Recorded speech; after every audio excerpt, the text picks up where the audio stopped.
Good morning. Pleasure to see you all, and it's great that we can all be here together today.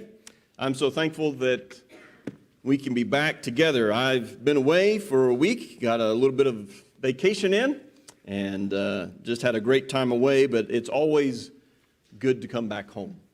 And I certainly am thankful for everyone who is here.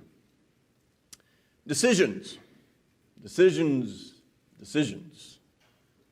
We all have to make decisions.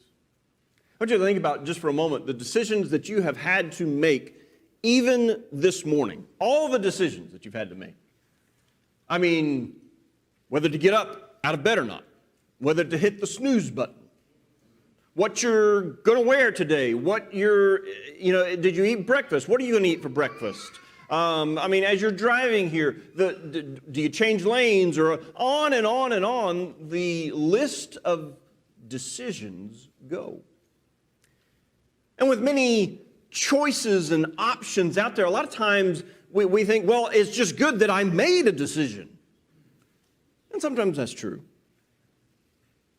But when it comes to making those decisions, how much wisdom do we use in those decisions?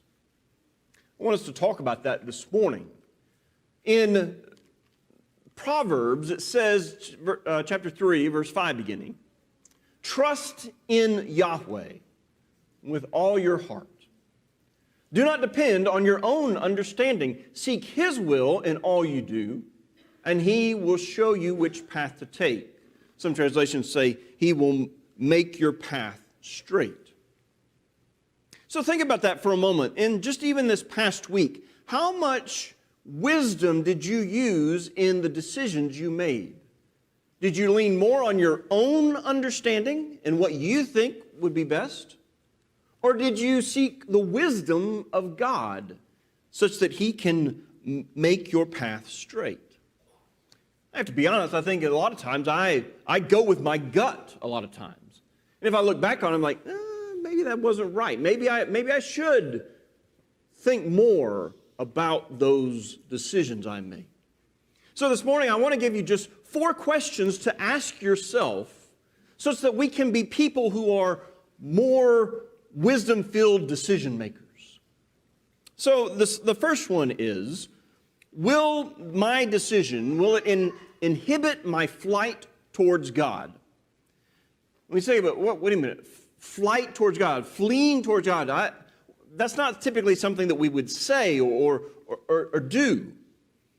Flight or fleeing has with it the idea that you are running away from something. But that also means that you are running towards something or to something. And so, really, when you think about it, we are to flee from sin, but that also means that we're fleeing towards God. Paul would write in 2 Timothy 2 and verse 22, "Now flee, run away from youthful lusts, and pursue righteousness, faith, love, and peace with those who call on the Lord from a pure heart." There's those 2 actions that are going on there. I am to flee youthful lust. And I don't think he's just talking to youth here. I think there's a sense in which each and every one of us face lust in any age that we are at in our life. He's saying you flee these lusts, and in doing that you have to do something else. You pursue, you run towards the aspects of God, the righteousness, the faith, the love, and the peace. Well, I think there's some times where maybe our decisions can slow down our flight towards God. Now, there's some decisions that we make that maybe we have the choice to stop our progress. And I think we don't have any problems with that. We say, no, I know what to do there. But oftentimes there are decisions that we make that slow us down in going towards God. Maybe a decision that we're not even, necessarily thinking about it. We just sort of do it, but it can affect our relationship with God, and it can shift our focus from Him. I mean, we think, that won't affect me that much. For example, what if you just said, I'm not going to pray to God today? I would say that's happened to me.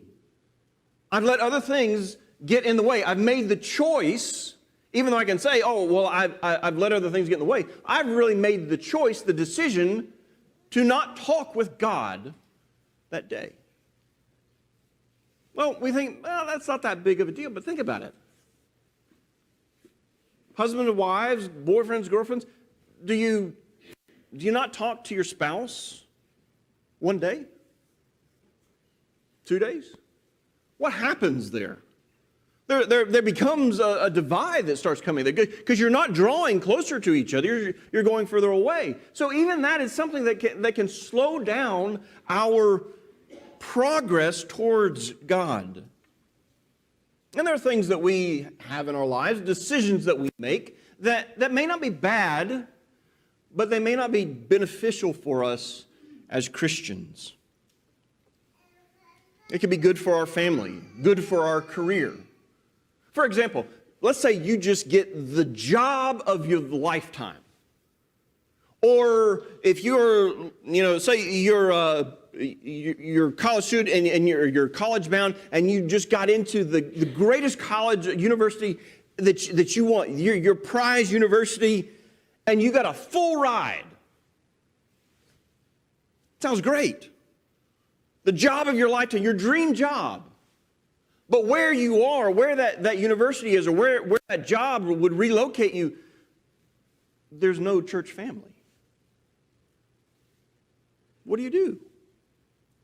You see, that from one perspective, that decision is not a bad decision of what you're dealing with, but does that hinder you? Does that slow your progress towards God? You see, we need to understand that if we are not pursuing God with 100% of our ability and effort, then that is the moment where we begin falling away. You say, that's not right. With God, it is an all or nothing thing. And that is exactly Satan's tactic. Satan doesn't care. He doesn't go out and he doesn't say, hey, I want you to give up God completely. He says, can you give up God? Can you walk away from God for 1% of the day? That's all it takes. If he can shift our focus for just a little bit away from God, he says, I'm getting them down the right path. I'm getting down the path to where eventually they'll forget about God. I think about Moses. It tells us in the book of Hebrews in chapter 11 that he refused to be called the son of Pharaoh's daughter. That doesn't seem like a bad thing. I mean, son of Pharaoh's daughter comes with it clout, privilege, wealth. I mean, all sorts of things. But it says that Moses refused, when he grew up, he refused that title. It says instead, he chose to be mistreated rather than enjoying the passing pleasures of sin. Again, it wasn't a bad thing to be called the son of Pharaoh's daughter, but he recognized what that would do, that it would take him further away from God and his relationship with Yahweh. Well, the second question to ask: will that decision tend to tarnish my influence? Our influence. Proverbs 11 and verse 11 says, but the blessing of the upright, or by the blessing of the upright, a city is exalted, but by the mouth of the wicked it is torn down. Think about what the proverb writer is saying there. He's talking about influence. Your influence, my influence. Do you realize that that is uniquely your own? And it is completely within your control. There are a lot of things in the world today that are out of our control. Or they interact with other people such that I have to wait on somebody else to do something. Your influence is solely yours. You can control by how you act, what you say, how you live your life. Are you going to have a positive influence or are you going to have a negative influence? You see, we never know how far-reaching our influence really is. Case in point, Peter. In Galatians chapter 2, Paul is relaying the account where Peter was there and he had been eating with Gentile Christians. But then there were some people of the Jewish Christians who came from Jerusalem, and because of them, Peter then decided that he was going to refrain from eating with these Gentile Christians. And Paul says, I had to confront Peter about this because Peter's influence was so great in doing that even Barnabas pulled back from this. And other Christians pulled back from eating with the Gentile Christians. I mean, we say, wait a minute, this is Peter. This is Peter. This is the guy who gave the sermon on the day of Pentecost, who opened everything up for God and for Christ. But that's his influence. What's your influence? Or maybe better yet, who's looking at you and what you do or what you don't do? Because that goes all the way down to little kids. Teenagers, you may think, I can do whatever I want, and nobody's looking. No, you've got little kids who are looking at you, going, man, I want to be like them one day. There's people who look at us each and every day. Does the decision that you are about to make, will it hinder your influence? Will it limit that influence? You see, in Philippians chapter 2, verses 14 and 15, we're told that we are to be an influence of light and not darkness. Paul says, do all things without grumbling or questioning, that you may be blameless and innocent children of God, without blemish in the midst of a crooked and twisted generation, among whom you shine as lights in the world. He says there, I want you to be blameless. Some translations may say above reproach. The word reproach there means to bring cause or an occasion of blame, to discredit or to disgrace. Paul is saying there, I don't want you to have any reason for blame to be brought against you by the world. You are to be this light. As he says there, in this crooked and twisted generation. Paul had that way back then, but that's the kind of world we live in right now. And he's saying your influence should be light. Well, there could be some times where we may not think about it, but some decisions may limit our ability to be that influence of light. We could use all sorts of different illustrations. But think about for just a moment the words you say. Think about the word crap or freaking. Not bad words in light of the world. But think about when you say, well, I'm not saying a foul language word. But what are you trying to really say or do or accomplish by saying those words. You see, it's a matter of, well, wait a minute, can I get real close to the edge? I'm not over in sin yet, but I want to be just right up against it. I want to be like the world. Versus, no, I need to be a ray of light for people to see. And so I'm going to be different. I'm not going to say those things. Even though I could, I'm not. Because I want to be the light. Think about social media. Think about how easy it is to get embroiled in a back and forth with someone on social media because they don't hold your view or you don't hold their view. And how easy it is then to just go on a rant and just, lambaste the person. Whether it's you're doing it in just typing out words or you make a video and you're just like, oh, girls, you aren't going to believe this guy. You know what he did and this and this and this and this. Think about it. That's what the whole world does. Social media has given us the ability to think, this is my right to say these things to any and everyone I come in contact with. Is that wrong? I don't know that I would say that it was wrong, but I would say you're hindering your influence of light. Because again, you're looking a whole lot like the world in the world of social media.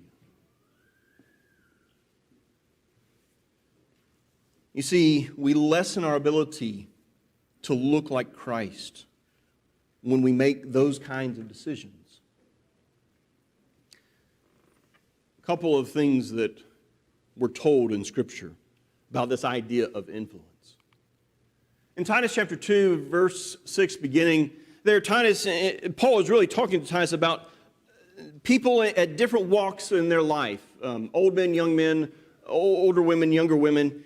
And he says, likewise, urge the younger men to be self-controlled. But then he goes on, and I think this really is what applies to all of us. I don't think he's necessarily pigeonholing and saying all of this is just for the young men, but he says, show yourself in all respects to be a model of good works. And in your teaching, show integrity, dignity, and sound speech that cannot be condemned, so that an opponent may be put to shame, having nothing evil to say about us. Do you notice how Paul went from the individual to the collective? Paul says, look, you have something to do. You need to be a model of good works. You need to, in the way in which you teach, you need to do this with integrity, dignity, sound speech, such that it cannot be condemned. That's that idea, again, of blameless, that I can't, the way in which I'm conducting myself, nobody can say, wow, look how bad you are. Now, granted, we're going to do that because we are broken people. But our aim, our goal is to not be that. But what Paul is saying here is, you do that so that that unbeliever, that person out there in the world can have nothing to say about us. What's he saying there? What I do as I wear the name Christian doesn't just impact me, it impacts all who are children of God. That's his point there. Peter would say in 1 Peter 2 and verse 12, keep your conduct among the Gentiles, so among the outsiders, keep it honorable, so that when they speak against you as evildoers, they may see your good deeds and glorify God on the day of visitation. He says, you have to be that light. You have to stick out. I think there's a lot of times we don't want to stick out. It's easier to blend in. It's easier to go along with the flow because I can just sort of exist, and things are smooth that way. But if I am seeking to be a follower of Jesus, think about his life. I don't know that anything was smooth about his life. Because he was coming to show this dark world the light, showing them the correct path. And if we are saying we are following Jesus, then I must stick out. Because that's the nature of light. Not that I'm going to shove it in people's face, but by the very fact that just as you take a match in a completely dark room and you turn that match, you flick that match to where it comes and burns, it lights the room. That's to be us. That's to be our influence. Question 3. Will my decision edify or gratify? I think that's a challenge. Edify versus gratify. You see, edify is to construct or build, to improve or to uplift. Gratify is to give pleasure, to indulge, to please, or reward. And people, I think, choose gratify because it's the easier of the two. To edify really takes effort. And the world does what it pleases. The world seeks its own gratification. You think about the world in which we live right now. It is all about instant gratification. I mean, we can go all the way back. I mean, you think about microwaves. Instant gratification. I don't have to wait. I got my food right there. But bring it to the social media world. What do? I put a post. Okay, who's liking it? Who's liking it? How many likes do I have? Instant gratification. That's what we want. That's what the world seeks after. But as Christians, we are called to be different. We are called to edify even when it's easier to gratify. Paul says in Romans 14 and verse 19, so then we pursue the things which make for peace and the building up of one another. Especially when we are talking about our relationships, our inner working with someone else. The challenge is, am I going to do what I want? Am I going to gratify myself? Or am I going to seek to do what is best for them? That's hard to do sometimes. And I think that question impacts everyday decisions. Think about it. Somebody, you're merging onto the interstate. Somebody doesn't get over for you. So you have to wait, you have to put on your brakes and everything like that, and then you merge in. Well, then you see them, they go ahead and they get in the left lane. Well, then you speed on up and you get into the left lane and you slam on the brakes. Well, why? Because it satisfies your road rage. Because you're like, you did that to me, I'm going to do it back to you.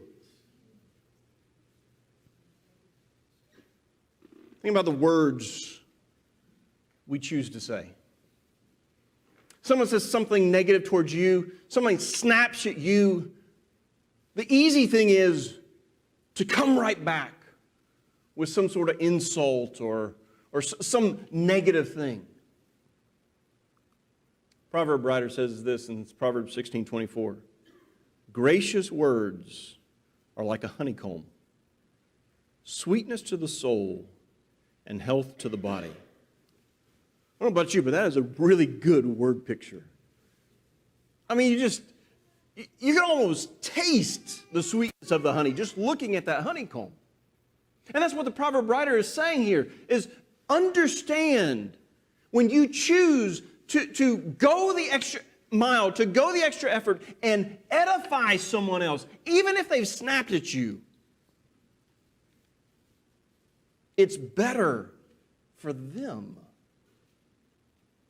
if you come with gracious words rather than hurtful words. You see, our decision to edify is really a choice between, am I going to serve myself or am I going to serve others? 1 Corinthians 10, verses 23 and 24, Paul says, all things are lawful, but not all things are profitable. All things are lawful, but not all things edify. Let no one seek his own good, but that of his neighbor. Think about all the decisions you made last week. That last line, let no one seek his own good, but that of his neighbor. Did that characterize some of your decisions last week? Most of your decisions? All of your decisions? That's what he's calling us to. To be thinking not about ourselves, but about others. And a wisdom-filled decision says, I'm going to do that. I'm going to think about somebody else rather than gratify myself. Our last question is really I guess you'd say it's a two-part. The decision I'm about to make, will it stop there? And what if it doesn't? Now think about that for just a moment. Because I would say most of us at some point in time have a just a little mentality. I'm going to test you all here. Does anybody remember the sermon I did a long time ago about brownies and the secret ingredient about it? I may have to actually resurrect that because there's a lot of new people here. But we have just a little mentality that we think, well, we can deceive ourselves into thinking, it's not that bad. We can handle just a little bit of sin. We can handle, I'm a pretty mature Christian. I think I can deal with that. And so we rationalize things in our head. We rationalize because this is like the TV series that everyone is talking about. And, well, yeah, it does have one nude scene in it, but I can handle that. We rationalize things. Whatever it may be, because, again, it goes back to gratification. I want that. I desire that. But here's the problem. The reality is just a little bit never stops right there. It always leads to more and to more and to more. Think about David. One look at Bathsheba. That's all it was. Think about what it led to. Lies, deception, murder, death of a newborn. And for the rest of David's life, his entire family is in turmoil. Now, I don't say it's just because of that one look, but it certainly played a part in that. James gives us this warning in James 1, verse 14. But each one is tempted when he is carried away and enticed by his own lust. Then when lust has conceived, it gives birth to sin, and when sin is accomplished, it brings forth death. 2 Timothy 2:22, Paul didn't say, a little lust is okay. He said, flee youthful lust, period. So many times we can rationalize things in our mind. Oh yeah, that'll be okay. Over and over again, the Bible says, no, you got to flee from those things that take you away from God. And our decisions often don't look to the future. If I'm honest with myself, I would say there's a good portion of time where my decisions, my reactions are really just that. They're gut reactions to certain things. And I'm not necessarily thinking about, well, what will happen in the future? And as a result, we are unprepared for our choices and where they take us. If you ask David, if you are up there on the rooftop with him, and he's just looked at Bathsheba, and you say, hey, do you know what that's going to lead to? I don't know his mind, but I got to think, just by human nature, he's not thinking at all, oh yeah, this is a bad idea. I don't think that's what's going through his mind. Because he's not thinking about the future. And what complications, what implications could come from that. If we take the time to ask ourselves, where will it stop? Or will it stop there? And what if it doesn't? We will save ourselves a lot of heartache and a lot of grief. 4 questions that I think help us to be more wisdom-filled decision makers. Will it inhibit my flight towards God? Will it tend to tarnish my influence? Will it edify or gratify? Will it stop there? And what if it doesn't? Fact is, we all have to make decisions. That part of it isn't going to stop. But what can change is the way in which you and I make decisions. Will they be wisdom-filled, or will we rely on our own understanding? That's the choice that's before us this morning. And God gives us this day. He's given us this moment. And so I just ask you, are there some decisions that you've made that you're like, I shouldn't have done that? Decision that you need to change. Maybe you are thinking about becoming a Christian. That you're wanting to make that decision, whether or not you should. To say, I believe that Jesus is the Christ, the Son of the living God, and that you would submit your life to Him, repenting of your sins and allowing yourself to become a new creation by being baptized into Jesus Christ, such that you can live a new, wisdom-filled life. God is giving that to each and every one of us.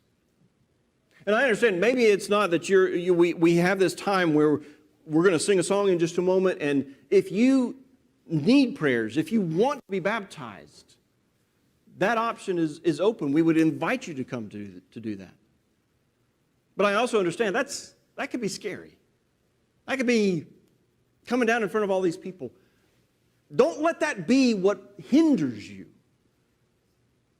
Come to me or come to one of the elders or afterwards and let's talk. Let's pray together. If you want to become a Christian, we'll do it then. It doesn't have to be in front of everyone. My point is this. Don't let yourself miss out on the greatest decision of your life, because God is offering that to you this morning. If we can help you, won't you come as together we stand and sing.